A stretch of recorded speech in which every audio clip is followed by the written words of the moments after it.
এরকম সুন্দর একটা তরকারিতে রেসিপিটা দেখতে হয়। প্রথমে আলুটা আমি কেটে নিয়েছি। এখানে পেঁয়াজ, টমেটো, কাঁচা লঙ্কা, আদা রসুন বাটা, ধনিয়া পাতা, তেজপাতা, একটা শুকনো লঙ্কা, ফোড়ন আর গোটা গরম মশলা নিয়েছি। এবার তেলটা গরম হয়ে গেলে আলুটা ভেজে নেব।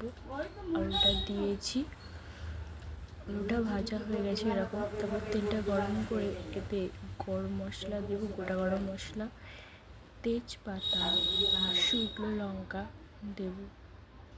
দেওয়ার পরে এটা মিষ্টি একটি গন্ধ ছেড়ে গেলে এতে দেব একটু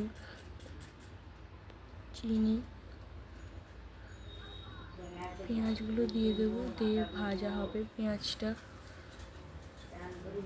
এবার লবণ দিয়ে দেবো, দিয়ে কাঁচা লঙ্কা দেবো, দিয়ে ভাজবো ভালো মতন করে। দিয়ে ভাজা হলে একটু আদা রসুন বাটাটা দিয়ে দেবো, দিয়ে ভালো মতন করে কষবো যতক্ষণ না ভাজা হয়। দিয়ে এবার এর মধ্যে দেবো টমেটোটা দিয়ে ভালো করে নাড়বো, দিয়ে লবণ দেবো যাতে সেদ্ধ হয়। টমেটো এরকম ভাজা ভাজা হয়ে গেলে এবার এতে দেবো অল্প জল। এবার দেবো ঝাল গুঁড়ো, হলুদ, দিয়ে ভালো করে নাড়বো যতক্ষণ না মশলাটা তেল ছাড়া। দেখো হালকা হালকা তেল ছাড়তে শুরু করে দিয়েছে মশলাটা। এবার ভালো মতন তেল ছেড়ে দিয়েছে। এর মধ্যে এবার দেবো আলুগুলো দিয়ে ভালো মতন করে নাড়বো, যাকে বলে কষা। ভালো মতন করে কষবো। কষানো হয়ে গেলে দিয়ে দেবো আমি এবারের মধ্যে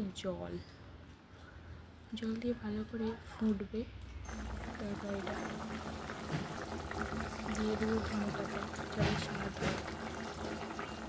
ভালো করে ফুটে যাবে। এবার রেডি আলুর তরকারি। গরম গরম একটা ভাত, মুড়ি বা রুটির সঙ্গে যাই সঙ্গে খাবে ভালো লাগবে। টাটা।